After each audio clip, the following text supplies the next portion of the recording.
말씀은 마태복음 7장 24절에서 27절의 말씀이 되겠습니다. 짧으니까 저희가 다 같이 한 목소리로 다 함께 봉독하도록 하겠습니다.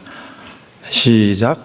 그러므로 누구든지 나의 이 말을 듣고 행하는 자는 그 집을 반석 위에 지은 지혜로운 사람 같으니 비가 내리고 창수가 나고 바람이 불어 그 집에 부딪혀도 무너지지 아니하나니 이는 추수를 반석 위에 놓은 까닭이요 나의 이 말을 듣고 행하지 아니하는 자는 그 집을 모래 위에 지은 어리석은 사람 같으니 비가 내리고 창수가 나고 바람이 불어 그 집에 부딪힘에 무너져 그 무너짐이 심하니라. 감사합니다.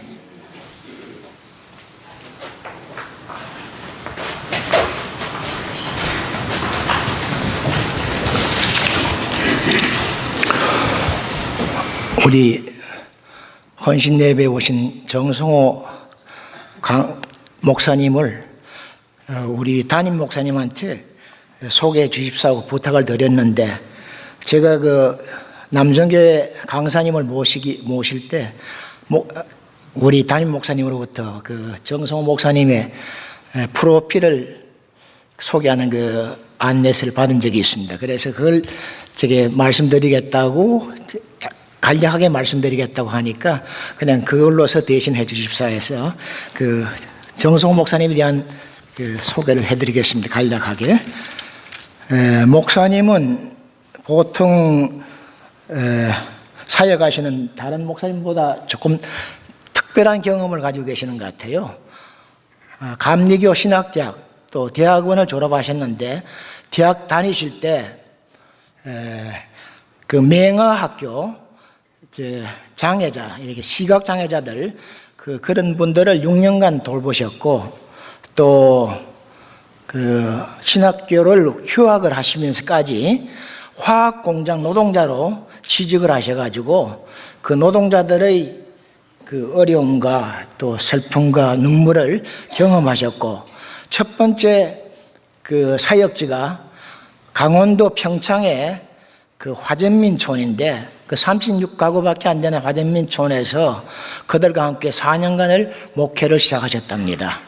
그래서 참으로 특별한 그 경험을 가지신 목사님으로 느껴지고, 지금은 그 이제 세계의 전쟁과 재난과 또 질병과 기아로 고생하는 많은 그 세계 여러 곳에서의 배고픈 사람들을 구제해 주시고, 또 나아가서 그들의 영혼의 배고픔까지 구제하고 선교하고 복음을 전하는 그 기아 대책 본부의 사무국장으로서 재직하고 계십니다. 우리 목사님 나오실 때 크게 환영 박수 해주시고 주시는 말씀에 큰 은혜 받기를 바라겠습니다.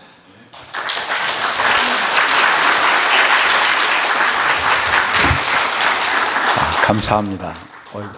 시시콜콜 많은 걸 이렇게 정보가 오픈될 줄 몰랐습니다. 잠깐 기도하겠습니다. 존귀와 영광을 받으시기에 합당하신 하나님, 죄로 인하여 죽을 수밖에 없는 저희들을 주님의 거룩하고 영광의 존존 가운데 불러주시니 감사합니다. 하나님, 이 시간 하나님의 말씀 듣기를 소망합니다. 우리의 생각을 열어주시고 우리의 마음을 열어주시고 우리의 귀를 열어주셔서 하나님의 생명과 진리의 말씀만이 우리의 마음밭에 심어지는 시간 되게 허락하여 주옵소서. 우리 주 예수 그리스도 이름 받들어 간절히 기도드렸사옵나이다. 아멘. 존경하고 사랑하는 우리 정현선 목사님과 또 우리 교회가 초청해 주셔서 귀한 말씀을 나눌 수 있게 되어서 큰 감사를 드립니다. 특별히 남선교회 헌신예배인데, 저는 교회 가면 남선교회가 헌신예배도 드리고 또 이렇게 남선교회가 있는 게 얼마나 감사하고 또 감사한지 모릅니다. 그래서 우리 남선교회 분들을 이렇게 좀 축복하고 싶은데, 여러분들의 남편이나 뭐 이렇게 옆에 계시면 이렇게 좀 축복했으면 좋겠습니다. 그분들을 향해서 당신은 믿음의 대장부입니다. 예. 또 당신은 우리 교회 대들보입니다. 네. 예. 옆에 있는 분에게 이렇게 인사하면 좋겠습니다. 당신을 보니 우리 교회가 왜 빛나는지 알겠습니다.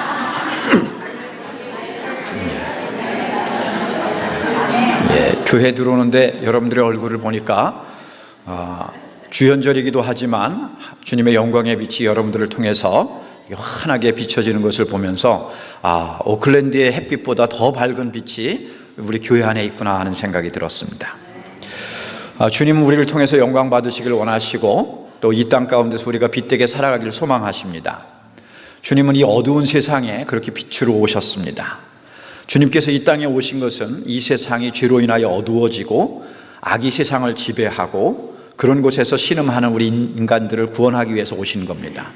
주님이 이 땅에 오심으로 인해서 하나님 나라가 완성되고 악한 세력은 다 정복되고 그리고 우리는 그 가운데서 구원함을 얻은 겁니다.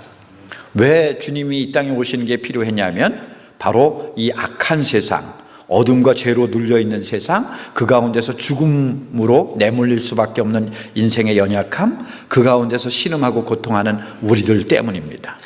하나님이 본래 우리 인생들을 창조할 때 에덴 동산을 보면 하나님이 우리 인생들을 왜 창조하셨는지, 또 이 에덴 동산의 삶을 보면 하나님의 창조의 목적이 무엇이었는지 그대로 드러납니다. 그것이 실현되고 실제적으로 경험하는 것이 에덴 동산이었기 때문에 그렇습니다. 그곳에서는 하나님이 통치하고 또 하나님을 예배하고 그리고 정말 아담과 하와가 서로 아름다운 가정을 이루면서 그렇게 하나님을 예배하고 살았던 거죠. 그런데 그게 무너진 겁니다. 주연절은 바로 우리 예수 그리스도께서 이 땅에 오셔서 그의 영광의 빛을 비춰주시면서 그렇게 무너진 하나님 나라, 무너진 교회, 무너진 우리 가정에 주님이 임재하시면, 주님이 다스리시면 어떠한 빛이 일어나는지 그것을 보여주시고 그것을 다시 세우기를 원하시는 그런 절기입니다. 여러분 박항서 감독님이라고 들어보셨습니까? 예, 한국을 빛낸 아주 유명한 분이 됐습니다. 베트남 축구를 확 올려놔가지고 정말 아버지 같은 지도자로 베트남 축구를 다시 세운 분이라고 그렇게 이야기합니다. 예수님은 이 땅에 오셔서 이 땅에 하나님 나라를 세우고 교회를 세우고 가정을 세우신 분입니다. 즉 킹덤 빌더로 오셨고 처치 빌더로 오셨고 패밀리 빌더로 오셨습니다. 바디 빌더 말고. 그런데 이 세상을 떠나시면서 그 사명을 다시 오실 때까지 우리에게 맡기신 겁니다. 그래서 산상수훈을 마치고 마지막 결론적으로 하신 말씀이 우리가 읽은 본문 말씀입니다. 반석 위에 세우는 사람들, 말씀에 순종하는 믿음으로 무엇인가를 세워야 하는 사람들, 즉 오늘 헌신 예배를 드리는 남선교회가 세워야 하는 사명이 뭔가? 그것은 바로 하나님 나라를 세우고 교회를 세우고 가정 가문을 세우는 일입니다. 첫 번째 사명이 뭐냐면 바로 우리에게 원하시는 것은 하나님 나라를 세우길 원하는 겁니다. 옆에 있는 분에게 이렇게 격려합시다. 당신은 하나님 나라를 세우는 사람입니다. 네. You are kingdom builder. 이럴 땐 영어가 더 쉽네요. 마태복음 6장 33절에 보면 너희는 먼저 그의 나라와 그의 의를 구하라 그랬습니다. 성경에 보면 아브라함, 믿음의 조상 아브라함을 이렇게 이야기합니다. 히브리서 11장 8절서부터 10절에 그의 생애 전부가 믿음으로 순종하며 산 생애였습니다. 믿음으로 그가 세운 것은 하나님의 나라를 세우는 삶이었습니다. 한국에 파송했던 많은 선교사님들이 있는데 그 중에 미 감리교 해외 선교부 그 여선교회에서 파송했던 구타벨 선교사님이라고 하는 분이 있습니다. 여러분들이 이분 이야기가 이 감리교 선교대회 할 때도 가끔 이 얘기를 많이 하기 때문에 이분 이야기를 들으셨을 수도 있습니다. 필라델피아 출신인데 이분이 감리교 해외 선교부 파송으로 한국에 파송돼서 1900년도 초에 간호사 선교사로 사역을 했습니다. 근데 이분이 사역한 동안 자기가 그 책을 이렇게 있었던 에피소드를 엮어서 책으로 엮었는데 책 제목이 The Happiest Girl in Korea라고 하는 책입니다. 거기 챕터 1, 2에 나오는 이야기인데 옥분이라고 하는 아이 이야기 나옵니다. 이 옥분이는 부잣집의 그 종으로 팔려갔던 아이인데 한국 겨울이 뭐 제가 시카고에서 왔다 그러니까 아까 겨울 얘기 이렇게 추운 겨울 얘기했는데 한국도 옛날에 얼마나 추웠습니까? 그런데 그 추운 겨울에 종살이 하다 보니까 이렇게 동상이 걸렸습니다. 그래서 이 동상 걸린 걸 치유하기 위해서 선교병원에 이 아이를 이제 맡겼습니다. 치유되면 땡큐가 안 되면 뭐 포기하려고 맡겼습니다. 근데 치료하는 동안에 두 손이 잘리고 발 하나가 잘렸습니다. 그 책 표지 안쪽에 보면 이 아이 사진이 있는데 정말 두 손 잘리고 발 하나 잘린 채로 목발 짚고 있는 사진이 이렇게 실려 있습니다. 근데 이 아이가 자기를 이렇게 돌봐주던 구타벨 선교사님이 본국으로 필라델피아로 돌아간다고 하니까 그 선교사님한테 이렇게 얘기합니다. 선교사님, 선교사님을 보내주신 그 교회에 돌아가시거든 세상에서 제일 행복한 소녀가 감사하다라고 하는 인사를 꼭 전해주세요. 그러는 거예요. 이 아이 형편이 어떻다고요? 두 손 없고 발 하나 없는 장애인입니다. 근데 자기가 세상에서 제일 행복하다라고 그러는 거야. 어이가 없잖아요. 말이 안 되잖아요. 그래서 선교사님, 야, 그럴 수 없어. 이 세상에 행복한 애들이 얼마나 많은데. 그랬습니다. 그랬더니 그러면 조선에서 제일 행복한 소녀로 해주세요. 사실 이것도 말이 안 되잖아요. 뭐가 없다고요? 두 손 없고 발 하나 없는 애예요.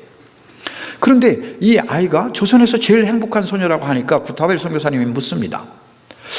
그러면 네가 왜 조선에서 제일 행복한 아이인지 그 이유를 설명해봐. 그러면 내가 납득이 가면 가서 이야기해 줄게. 그럽니다. 그랬더니 이 아이가 이렇게 얘기합니다. 첫째, 제 두 손과 발 하나가 없어짐과 동시에 제 고통도 다 사라졌어요. 두 번째, 내가 이 선교병원에 온 이후로 한 번도 매를 맞아본 적이 없어요. 세 번째, 내가 이 선교병원에 온 이후로 한 번도 배를 고파본 적이 없어요. 네 번째, 내가 이곳에 온 이후로 다른 선교사님한테 이야기 들었는데 다시 그 주인 집에 종으로 안 들어가도 된대요. 다섯 번째, 내가 이 세상에 태어나서 가장 아름다운 것을 봤는데 그것은 크리스마스 추리예요. 난 저렇게 아름다운 추리는 난생 처음 봐요. 그리고 마지막 여섯 번째, 내가 다른 사람, 두 손 두 발이 다 있는 다른 사람들처럼 하나님이, 예수님이 나를 사랑한다는 걸 알게 해주셨어요. 두 손 두 발 다 있는 건강한 사람들의 죄를 사하여 주시는 것처럼 내 죄도 주님께 기도하면 사하여 주신다는 걸 마음속 깊은 곳에서부터 깨닫게 해주셨어요. 정말 주님이 나를 사랑한다는 것, 두 손 발 하나 없는 나를 사랑한다는 걸 가슴속 깊은 곳에서부터 알게 해주셨어요. 구타벨 선교사님, 이 정도면 제가 조선에서 제일 행복한 소녀 맞잖아요. 이 이야기를 전해들은 구타벨 선교사님은 그 자리에서 눈물을 흘릴 수밖에 없었습니다. 지금도 이 땅에 우리 조국 조선 땅이 예전에 그리했던 것 같은 나라들이 이 땅에 많이 있습니다. 그 선교사님들은 자기의 생명을 드리고 자기의 물질을 드리고 자기의 온 몸을 들여서 아직 하나님 나라의 복음이 전해지지 못했던 곳에 가서 그 땅에 가장 불행할 수밖에 없는 인생들, 가정이 무너지고 그의 몸이 무너지고 그의 삶 전부가 무너진 그 무너진 곳에 복음으로, 그리스도의 사랑으로 하나님 나라를 세우고 그 인생들을 세우는 일들을 해나갔던 거죠. 그 선교사님들의 순종과 헌신으로 세워졌던 나라가 하나님의 나라고 우리 조국 대한민국입니다. 우리 국제기아대책기구를 세웠던 닥터 리워드 박사라고 하는 분도 그런 분이었습니다. 그분은 잘 나가던 사업가였고, 그리고 이 사역을 처음 시작할 때 우리 여러분들이 잘 아는 한국 전쟁고아들을 돕기 위해서 시작했던 월드비전의 국제부총재였습니다. 근데 이 분이 새로운 마음을 갖게 됐습니다. 그저 그냥 물질적으로 가난한 나라가 아니라 이 땅에는 영적으로도 굶주리고 육체적으로도 굶주린 그런 나라들이 있는데 그 나라를 위하여 복음을 들고 사람을 파송하면서 선교하기를 원했습니다. 우리 사역이 처음 시작될 때 방글라데시라고 하는 나라가 독립했는데 이 방글라데시는 전 세계에서 가장 가난한 이슬람 국가였습니다. 복음을 자유롭게 전할 수 없는 나라였습니다. 그 나라를 타겟으로 해서 이 푸드 포 더 헝그리가 시작이 됐습니다. 그 한 사람의 가진 비전이 방글라데시에 복음을 전하고 그리고 그곳에서 아이들을 키우고 그 이슬람권 안에서 하나님 나라를 세워가는 일들을 할 수 있게 됐던 거죠. 옆에 있는 분들에게 고백합시다. 당신은 하나님 나라를 세우는 자입니다. 우리는 다 그렇게 하나님 나라를 세우는 자로 부름받았습니다. 두 번째, 우리 남선교회뿐만이 아니라 우리 모두에게 부름받은 사명이 있습니다. 그것은 바로 처치 빌더가 되는 겁니다. 교회를 세우는 자가 되는 겁니다. 건물의 교회를 세우는 것도 더 중요하지만 신앙 공동체를 세우는 겁니다. 이 오클랜드 한인연합감리교회가 처음 세워질 때 교회부터 짓고 여러분들이 모인 게 아니지 않습니까? 하나님을 예배하는 자들, 하나님을 믿고 믿음을 나누는 사람들, 그 신앙 공동체, 그 예배 공동체부터 시작된 겁니다. 하나님의 성전이 처음 지어질 때 다윗 왕도 마찬가지였습니다. 하나님은 그때 당시에 그냥 천막에 거하셨습니다. 근데 다윗의 마음에 하나님의 전, 자기가 거하는 그 궁전보다 더 좋은 하나님의 전을 짓고 싶었던 거죠. 그런 열정을 사무엘하 7장에 보면 그런 마음을 가졌습니다. 그런데 다윗은 전쟁 중에 많은 피를 흘렸고 그래서 다윗에게 하나님께서 그 마음을 가진 다윗에게 이렇게 말씀하십니다. 저는 내 이름을 위하여 전을 건축할 것이요 나는 그 나라 위를 영원히 경고케 하리라. 그가 스스로 짓지 못하지만 여러분들이 잘 아는 것처럼 다윗의 다음 세대인 솔로몬을 통하여 성전을 짓게 했고 그리고 하나님은 다윗에게 그냥 한 사람을 통하여 지어지는 성전이 아니라 그 위가 그 가문이 세워지게 했습니다.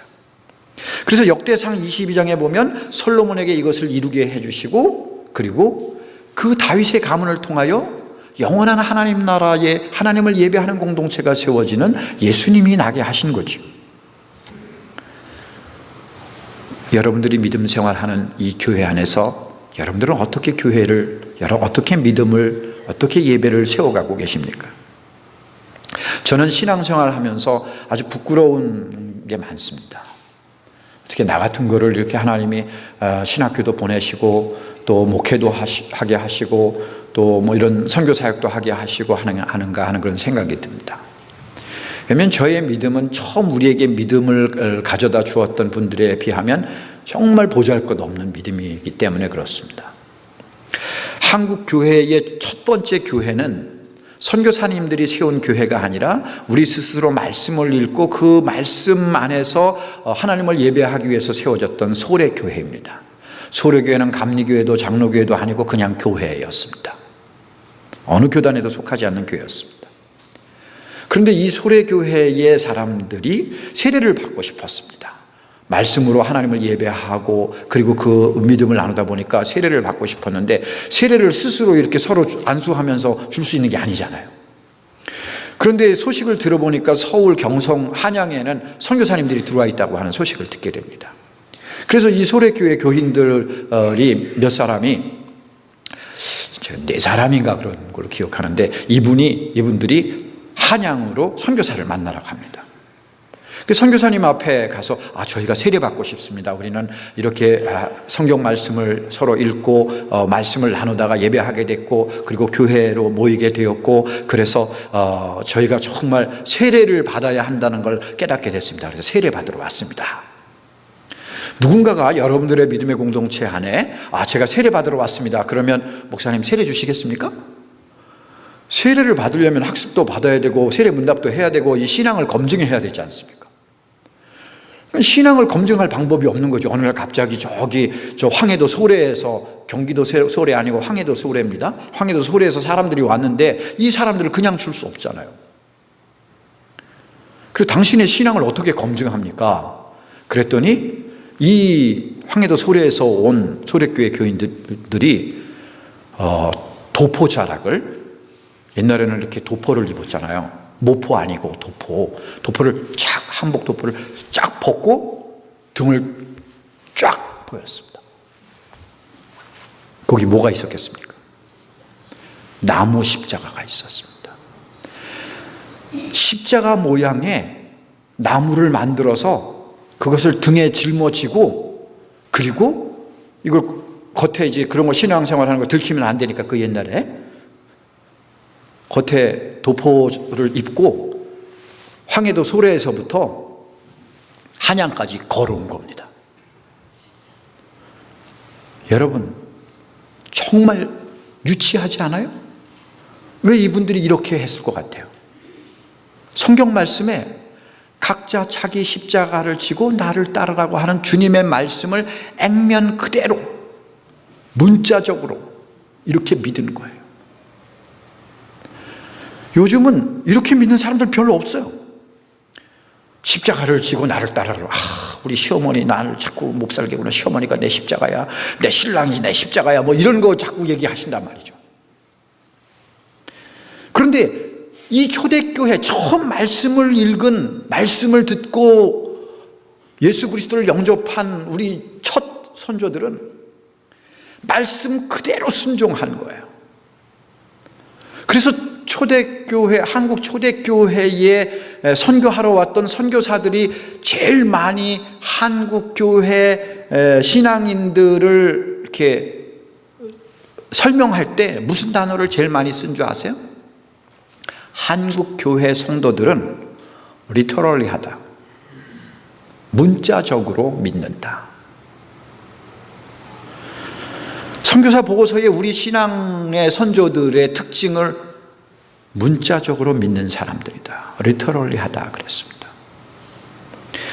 문자적으로 믿는 거에 문자주의가 되면 위험한 것도 있는 건 맞습니다.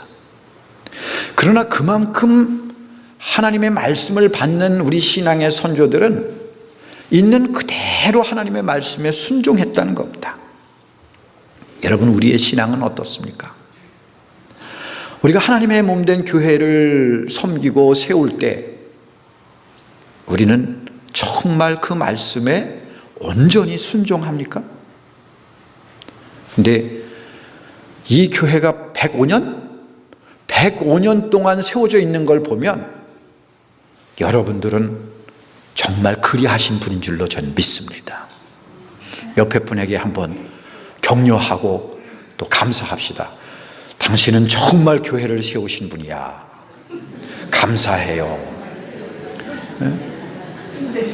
100년도 안 돼서 교회가 없어진 교회도 많아요. 그런데 한 세기가 넘도록 믿음의 공동체, 신앙 공동체, 예배 공동체를 세워온 여러분들은 정말 대단하신 분이에요. 저희 아버님이 이북분입니다. 황해도 분인데 그렇다고 소래교회 출신은 아닙니다. 재령장로교회 출신인데 내려오셔서 이제 그야말로 오갈 데가 없어서 군대에 들어가셨고 배운 게 있어서 미군 군무원 통역장교를 하셨습니다. 그리고 이제 그 사람들이 주는 그 6.25 때 그 텐트를 가져다가 동두천 그 미군 부대 있던 옆에 근처에 천막 학교를 세우시고 또 천막 교회를 세우셨습니다. 평신도입니다. 그냥 군인입니다. 그리고 이제 10년 복무하고 퇴역하셔서 경기도 안성에 와서 또 이북 사람들 모인 교회 세우시고 작년에 돌아가신데 돌아가실 때까지 한 교회만 섬기셨습니다. 평생 교회를 위해서 사셨고 작은 군인 봉급 가지고 학교 세우는 일과 교회 세우는 일에 모든 걸 다 드렸습니다. 이민 초기에 이 교회를 세우신 분들도 마찬가지일 겁니다. 지금까지 이 교회 나와서 섬기는 여러분들도 그리 하시는 겁니다. 이민 생활의 가장 생명 같은 게 뭡니까? 생명 같은 게 뭐예요? 제가 돌아다니면서 보니까 돈이더라고요. 죽자 사자.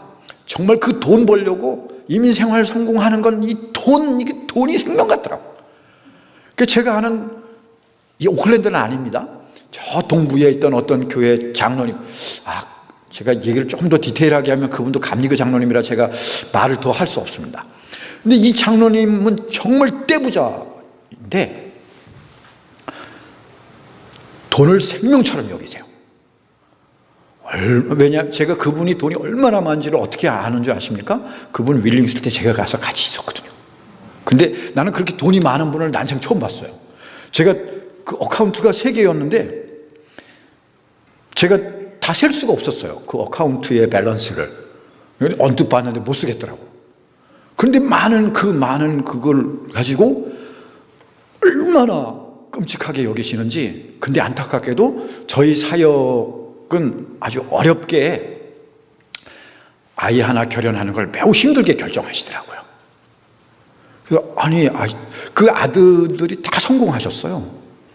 그래서 아버님 버신 건 아버님 의미 있게 쓰시고 이렇게 하고 사세요. 그러는데 절대 그렇게 못 하세요. 아니래요. 당신보다 더 성공한 아들을 위해서 다 그 유언으로 그거 이렇게 해서 이렇게 물려주는 거, 유산 상속하는 거, 그거 해야 된다는 거예요. 아들들은 다 기법했는데 안 된대요. 와, 그러니까 생명같이 여기시는 거야. 그걸 물려주셔야 된다 이렇게 생각하시더라고요. 근데 이 교회가 어떻게 세워졌겠어요? 이 교회의 역사적인 사건들을 보면 정말 독립운동을 위해서도 그렇고 많은 그런 지원들을 하셨는데, 지금도 여러분 내가 교회 보니까 교회 선교 지원하는 것들이 많이 있던데 그거 어떻게 그게 가능했겠어요? 생명 같은 걸 드린 거예요. 생명 같은 걸 들여서 교회를 세우고 하나님 나라를 세우고 그리고 복음이 증거되는 위하여 드려진 거예요. 그런 걸 보니까 옆에 있는 분이 위대해 보이지 않습니까? 당신은 생명 들여 교회를 세우신 분이다. 우리 남선교회가 그 일을 계속해 가는 거죠. 저는 여러분들이 그렇게 이 교회를 계속하여 주님 오시는 그날까지 세워가길 주의 이름으로 간절히 축원합니다. 주님의 생명의 핏값으로 세워진 것뿐만이 아니라 여러분들도 그렇게 이 교회를 세워가고 계신 겁니다. 세 번째 우리의 사명이 있습니다. 그것은 바로 하우스 빌더가 아니라 홈 빌더가 되고, 홈 빌더를 넘어서 패밀리 빌더가 되는 겁니다. 이 수준 높은 이야기를 이해하시겠습니까? 우리는 이민 생활의 성공을 하우스 빌더 이렇게, 그래서 화장실 1개짜리가 2개짜리로 늘어가고 2개짜리가 3개짜리로 늘어나가는 거, 이걸 하우스 빌더 되는 게 어떤 아메리칸 드림을 완성했다고 생각하는 겁니다. 그런데 하나님이 우리에게 원하시는 건 믿음의 가정을 세우는 겁니다. 제가 이렇게 이민교회 다니면서 제일 많이 듣는 그 간증 중에 하나는 이런 겁니다. 제가 한국에 있었으면 절대로 예수 안 믿었을 거예요. 근데 제가 이민 와가지고 정말 감사한 건, 내가 이랬든 저랬든 여러 가지 이유로, 다양한 이유가 있는데 그 이유로 교회에 와서 신앙의 가정이 됐다는 게 너무 감사하다는 거예요. 아멘? 네. 이 이민을 와가지고 이 믿음 생활할 수 있게 되고 믿음의 가정, 믿음의 가문을 세우게 된 게 얼마나 감사한지 모르다는 거예요. 그런데 내가 믿음의 가정을 세우는 것이 그냥 내 세대로 끝나면 안 되잖아요. 이 믿음의 가정이 믿음의 가문이 돼야 돼요. 한 홈이, 한 패밀리가 돼야 된다. 제너레이션 투 제너레이션으로 계속 다음 세대로 넘어가서 주님 오시는 그날까지 그 믿음의 가문이 되어질 수 있길 주의 이름으로 간절히 축원합니다. 성경에 보면 구약에도 그렇고 신약에도 그렇고 족보들이 가끔 나와요. 그 족보가 계속 되어지면서 그 족보의 그것이 계속 되어져 가는, 그 연결되어 가는, 얼마나 아름답습니까? 마태복음 1장 1절에 예전에는 정말 마태복음 1장을 딱 피면 아브라함과 다윗의 자손 예수 그리스도의 세계라 그러고서 이제 막 나오잖아요. 도대체 이게 은혜가 안 돼. 아니 좀 읽으려면 좀 은혜가 되게 이렇게 시작이 돼야 되는데, 아브라함과 다윗의 자손 예수 그리스도의 세계라 그러고 낳고 또 낳고 또 낳고, 이게 성경에 한 번만 하면 되지 왜 또 누가 보고 왜 또 나오는 거예요? 그 제전에는 은혜가 안 됐어요. 근데 요즘은 제가 은혜가 돼요. 하나님이 하나님의 구원을 위하여 하나님 나라를 완성하기 위해서 이렇게 계속해서 끊이지 아니하고 일하고 계셨구나. 그 이어진 역사가, 그 가문이 계속 이어져서 여러분들에게까지 온 거예요. 여러분들이 그 가문의 역사를 딱 끊으면, 우리 한국말에 옛날에 한국 속담이라 그래야 되나? 이게 뭐가 끊어졌다고 그래요? 대가 끊어졌다고. 대가 끊어지도록 하면 큰일 나는 거 아니에요. 여자분들은 그거 아시죠? 사실은 그게 여자 책임이 아니거든, 생물학적으로 볼 때. 그죠? 그런데 대가 끊어지는 일을 하면 큰일 나는 거예요. 하나님 나라의 하나님 가문에 믿음의 대가 이어지도록 하는 그 가문을 세워가길 주의 이름으로 간절히 축원합니다. 사도행전의 무명의 많은 가정들이 하나님의 복음을 받아들이면서 그 복음을 계속해서 전해졌기 때문에 오늘 우리에게까지 온 겁니다. 한 가정을 넘어서 가문을 세우는 그런 남선교회가 되어지길 주의 이름으로 간절히 축원합니다. 한 이야기를 하고 말씀을 마치려고 합니다. 제가 사역하는 중에 버지니아의 열린문 교회에 가서 선교 훈련을 하게 되었는데, 한 가정의 한 여자분이 이렇게 훈련을 받으러 들어오셨습니다. 근데 이분은 그 버지니아에 가면 신라 빵집이라고 하는, 신라 빵집에는 거기 이렇게 그 베이커, 이렇게 빵 굽는 사람입니다. 빵 만드는 기술자인데, 이분이 왜 선교 훈련을 받냐고 제가 물어봤더니, 자기는 그 고아들을 돕는 사역을 하기 위해서 이 선교 훈련을 받는다고 그래요. 왜 고아를 돕는 일을 하려고 하시냐 그랬더니, 자기 남편이 고아 출신이라는 거예요. 근데 이제 빵 굽는 기술을 배워가지고 미국 가서 빵집의 기술자로 일을 하는 거예요. 그래서 그냥 그런가 보다 했습니다. 자기 남편이 고아로 많이 고생을 했고, 그야말로 예전에 고아원에 있을 때 그냥 그야말로 이렇게 이렇게 설거지 하면 남는, 뭐라 그러지 그거를, 짬밥 같은 거 뭐 이런 것도 먹고 그랬다는 거예요. 그러면서 자랐다는 거예요, 고아원에서. 그래서 그렇게 고아원을 돕고 싶어 한다는 거예요. 그러시냐고. 그런데 더 놀라운 이야기가 있어요. 이 집이 결혼을 했는데 아이가 없어요. 그래서 아이를 가져보려고 다양한 시도들도 해봤는데, 이제 나이가 한 50 가까이 되니까 이제 더 시도할 수도 없는 그런 상황이 됐습니다. 근데 보통 그렇게 되면 절망할 거 아닙니까? 그런데 어느 날 하나님이 자기 마음에 그냥 내 핏줄 아이보다 더 많은 아이들을 품도록 그렇게 하셨다는 거예요. 그래서 고아원 사역을 하러 선교지로 가겠다고 이야기하는 거였어요. 그저 내 자식, 내 핏줄, 내 가정을 세우는 것을 넘어서 하나님 나라의 가정에 큰 자녀를 키우고 싶은 그 마음을 하나님이 얼마나 기뻐하실까 하는 생각이 들었습니다. 여러분들은 어떤 빌더입니까? 여러분들은 무엇을 세우길 원하십니까? 지금 여러분들은 무엇을 세워가고 계십니까? 주님께서는 이 산상수훈의 결론 말씀으로 정말 하나님의 말씀에 순종하며 반석 위에 세우는 자들이 되기를 원하셨습니다. 이 세상에는 많은 사람들이 세우는 것보다 허는 사람들이 더 많습니다. 그런 요즘 세대가 정말 마음 아프게 합니다. 무엇을 위해서, 누구를 위해서 그리 하는지 정말 알 수 없습니다.